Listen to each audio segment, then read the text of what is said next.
So, in banning colleges and universities from considering race in admissions, the Supreme Court did make an exception for military academies. And it does feel like the Supreme Court is saying that diversity does not matter in higher education, except where the United States has an interest in deciding who can fight and die for the country.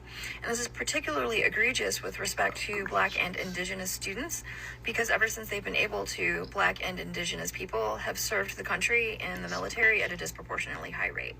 So, yet again, it feels like the government is telling Black and Indigenous people in particular, where it comes to how you can serve us, we'll consider race, but where it comes to making services accessible to you, we want to be colorblind.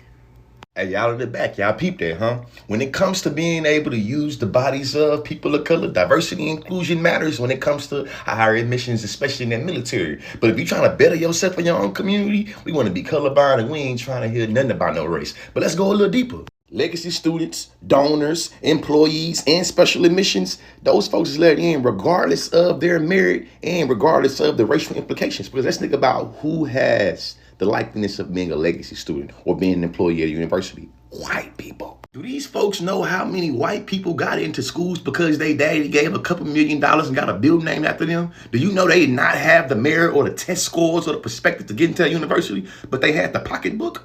And what's the white woman from Full House that paid for her kids to go to USC regardless of they married? Do y'all recognize when that whole little scandal happened, that it was majority white kids that had their parents trying to do despicable things to get them into college admissions? And if you're an employee at a university, your child's going to be automatically admitted into it, regardless of the racial implications or merit.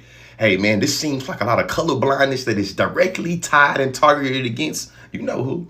But consciously, I thought they talked about how the affirmative action mainly only help white women, not nobody else. If y'all folks ain't realized it yet, man, white supremacy will cut off its own leg and arm just to spite white folks. So you pointing out how it's going to impact them, it really means nothing to me because they don't give a damn.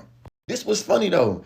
Clarence Thomas been seen as one of the trailblazers against this, and he was an affirmative action hire himself. As a matter of fact, he got an issue with race-based implications, but hey, when he put those pubes on a needle heel soda can, he ain't had no issue with evoking race and talking about he was being lynched in, did he? Oh, I got me a part 2. Shout out to my boy Levert Bass, man. We gonna dive a little bit deeper into the origin villain story of the Clarence Thomas. Education is elevation, and come back for more, man.